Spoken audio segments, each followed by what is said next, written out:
یہ کہ نا انصافی کا ایک ایسا مرقع ہے واقع فدق کہ اسلام کا سر ہمیشہ کے لیے شرم سے جھک گیا ہے۔ فدق اتنا ہی ہولناک ہے جتنا ہولناک واقع سقیفہ ہے۔ جس طرح سقیفہ میں علی کا حق غصب کیا گیا، فدق کے معاملے میں فاطمہ زہرا کا حق غصب کیا گیا، تو ہم کو یہ بتلایا گیا ہے کہ عدل کا تقاضا یہ ہے، عدل کی عین ضرورت یہ ہے کہ ظالم کے سامنے سر نہیں جھکایا جائے۔ ظالم کے سامنے سر جھکانا بھی ظلم ہے۔ جتنا مقدور ہو سکے ظلم کا مقابلہ کیا جائے، ظلم کے خلاف آواز اٹھائی جائے۔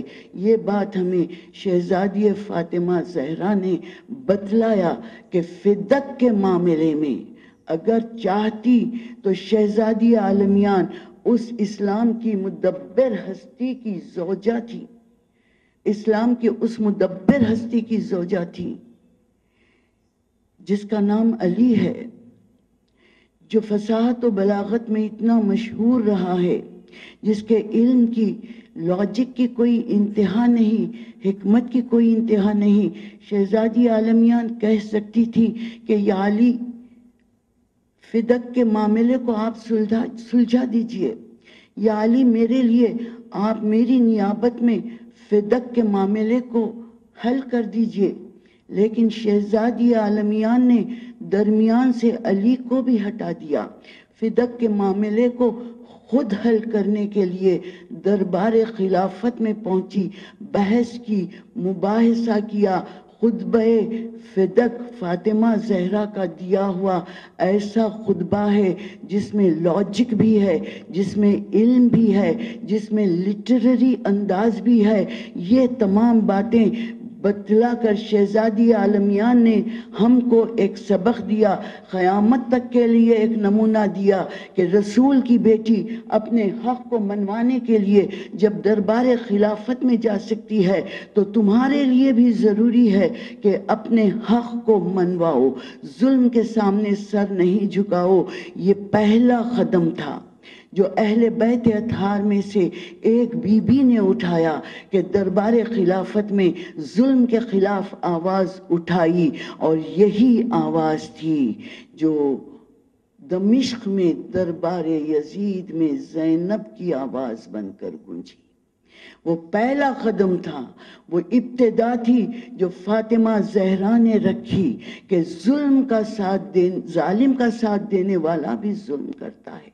احتجاج کرو، آواز کو بلند کرو۔ تو فاطمہ زہرا نے مدینے کے دربار خلافت میں آواز اٹھائی تھی، فاطمہ کی بیٹی تھی جو دربار یزید میں شہادت حسین کو اس انداز سے پیش کر رہی ہے کہ قیامت تک حسین کی شہادت ایک ایسا یادگار واقعہ بن گیا کہ زینب کے اس عمل نے بتلایا کہ ظالم کے سامنے اگر زینب خاموش ہو جاتی تو شاید واقع کربلا ہم تک نہیں پہنچتا۔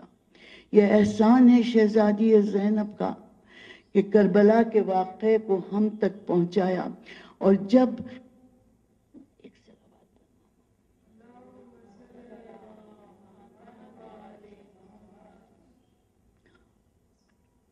ہم عدل کے بارے میں گفتگو کر رہے ہیں تو یہ بھی جاننا ضروری ہے کہ ایک عادل حکمران کو کیسے ہونا چاہیے، ایک عادل حکمران کیسا ہو سکتا ہے۔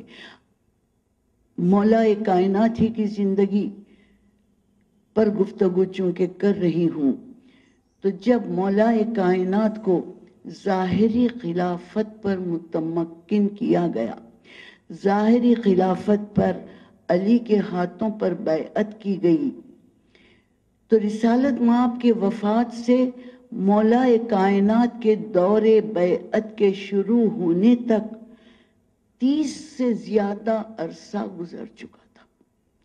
30 سال سے زیادہ عرصے میں 3 خلافتیں آ چکی تھی، اور ان 3 خلافتوں کے دور میں اسلام کا چہرے کو اس طرح مسخ کیا جانے لگا کہ وہ احکامات کی پابندی ہی نہیں ہو رہی تھی جو احکامات اللہ کے طرف سے دین اسلام میں رائج کیے گئے تھے. یہاں تک کہ تیسری خلافت کے دور میں یہ بات ہم نہیں کہتے، تمام سیرت النبی کے لکھنے والوں نے اس بات کو لکھا کہ یہ وہ ہولناک دور تھا خلافت کا جس میں کنبہ پروری کی جا رہی تھی، جہاں رشوت عام ہو گئی تھی، جہاں پر کہ عیش و عشرت کو طریقہ زندگی بنا لیا گیا تھا، جہاں امیر اور غریب کا فرق واضح سے واضح ہوتا جا رہا تھا. امیر زیادہ سے زیادہ امیر ہوتا جا رہا تھا، غریب زیادہ سے زیادہ غریب ہوتا جا رہا تھا. مساوات کا وہ سبق جو پیغمبر اسلام نے پہنچایا، بانی اسلام نے مساوات کا جو سبق دیا تھا کہ انسان برابر ہیں، یہ دولت کا فرق، یہ امیری کا فرق، یہ صرف انسان کا بنایا ہوا ہے. اسلامی معاشرے میں اس فرق کو ختم کرنا چاہیے، اس فرق کو مٹانا چاہیے. کہنے کے لیے رسول تو کہہ کر چلے گئے، لیکن اس 30 سال کے عرصے میں یہ فرق پھر پلٹ کر آیا تھا. سرمایہ داری کا رواج پھر پلٹ کر آیا تھا، یہاں تک کہ ابو ذر غفاری، وہ صحابی رسول جس کے بارے میں رسول نے کہا تھا کہ کسی ٹھنڈے شجر نے سایہ نہیں کیا ایسے سچے پر جو ابو ذر سے زیادہ سچا ہو. جس صحابی کے بارے میں رسول نے یہ کہا ہو، اس صحابی کو صرف اس قصور پر کہ خلیفہ کے خلاف آواز اٹھا رہے تھے، خلیفہ کے عمل پر اعتراض کر رہے تھے، شہر بدر کر کے شام تک بھیجا گیا. شام میں معاویہ نے قبول نہیں کیا. اتنے بوڑھے صحابی رسول کو دمشق سے پھر واپس مدینہ بھیجا گیا. ابو ذر کی زبان چپ نہیں ہوئی، بار بار کہتے جاتے تھے کہ اے خلیفہ یہ کیا کر رہا ہے، یہ تمام باتیں تو ان اصولوں کے مغائر ہیں جو رسالت مآب نے ہم تک پہنچائی تھی. اسلام میں تغیر لا رہا ہے. تو صحرا نوردی کے لیے نجد کے صحراؤں میں چھوڑ دیا گیا اور جناب ابو ذر کو قتل کر دیا گیا. قصور بس اتنا تھا کہ خلیفہ کے خلاف آواز اٹھا رہے تھے یہ کہہ کر کہ تو عدل نہیں کر رہا ہے، تو ظلم کر رہا ہے. تو ابو ذر غفاری نے بتلایا کہ کس طریقے کا ماحول ہو چکا تھا، جس ماحول میں مولا کائنات کو خلافت کرنا تھا، جن حالات میں مولا کو حکومت کرنا تھا، وہ حالات اتنے ہولناک تھے کہ یہاں پر کنبہ پروری ہو رہی تھی، رشوت خوری ہو رہی تھی، عیش و عشرت کا سامان تھا. لوگ سرمایہ دار اپنے لیے محلات کھڑے کر رہے تھے جبکہ دوسروں کے سروں پر سایہ بھی نہیں تھا، کھانا نہیں تھا، بھوکے تھے. ایسے عالم میں جب مولا کائنات کو اپنی خلافت کو قائم کرنا تھا اور عدالت پر اس خلافت کو چلانا تھا، تو علی اس عادل کا نام ہے کہ جس کو وہ لوگ جن پر خلافت کر رہے تھے ایک عادل کی حیثیت سے پہچانتے تھے، عادل کی حیثیت سے جانتے تھے. یہ علی اس عادل کا نام ہے کہ جس نے ایز اے ینگ واریر اسلام کے ایک نوجوان سپاہی کی حیثیت سے خندق کے میدان میں جب عمرو ابن عبدود کو قتل کیا، عمرو ابن عبدود کو کفر کی بنیاد پر جب قتل کیا، تو علی اس بہادر کا نام ہے، علی اس شجاع کا نام ہے. اس زمانے میں یہ ہوتا تھا کہ اگر کوئی سپاہی کسی کافر کو قتل کر دیتا تو اس کے جسم سے زرہ اتار لیتا اس کے جسم کے ہتھیار اتار لیتا. یعنی اگر کسی کو بہت ہیومیلیٹ کرنا ہے، کسی کی انسلٹ کرنا ہے، تو اس کے جسم سے ہتھیار اور زرہ اتار لی جاتی تھی. عمر ابن عبدوت کو قتل کیا مولا کائنات نے، نہ زرہ کو ہاتھ لگائی نہ ہتھیار کو ہاتھ لگایا.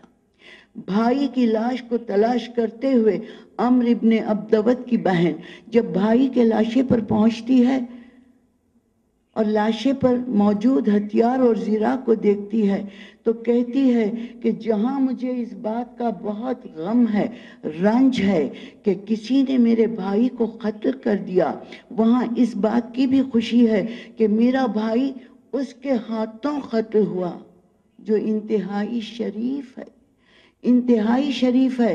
یہ عدالت مولا کائنات ہے.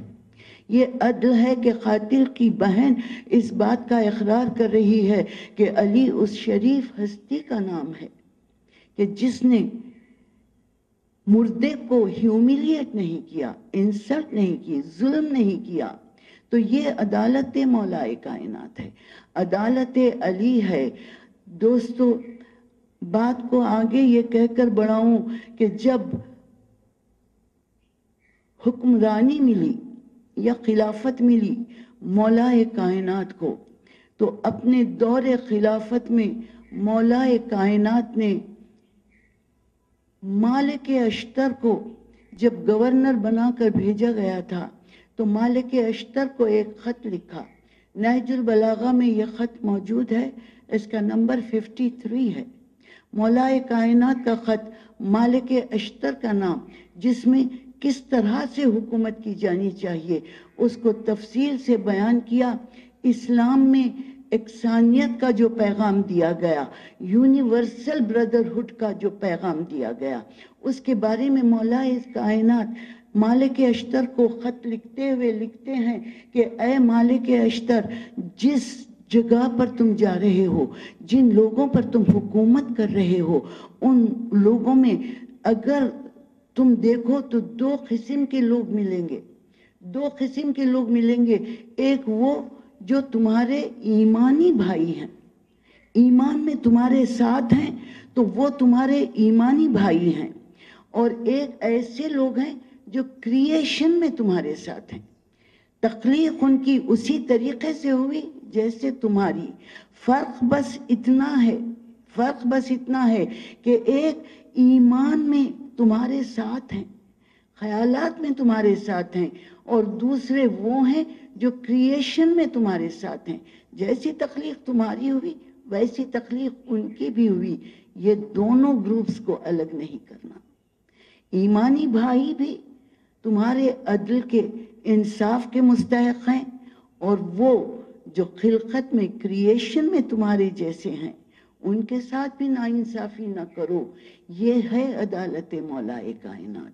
عدل ہمارے ایمان کا جز ہے، ہمارے ایمان کا اصول ہے، بنیاد ہے. تو ہم کو مولا کائنات ہی کی زندگی سے دیکھنا چاہیے. ایک اور خط ہے نہج البلاغہ میں عثمان بن حنیف کے نام. مولا کائنات میں عثمان بن حنیف کو تنبیہ کرتے ہوئے کہتے ہیں کہ اے عثمان، مجھ تک یہ خبر ملی ہے کہ تو ان لوگوں کی دعوت قبول کرتا ہے. ایک شادی کی تقریب میں تم نے شرکت کی، جس کا مدعو کرنے والا، جس نے تم کو دعوت دیا، اس کا طریقہ یہ ہے کہ وہ اپنے دسترخوان سے غریبوں کو دور رکھتا ہے، جو اپنے دسترخوان پر صرف امراء کو جمع کرتا ہے. مجھے یہ خبر ملی ہے کہ تم اس دسترخوان پر موجود تھے، تم نے مرغن غذائیں کھائی، تم نے لذیذ پکوان کھایا. تو کیا میں تم سے پوچھوں کہ تمہارے لیے کیا یہ ضروری نہیں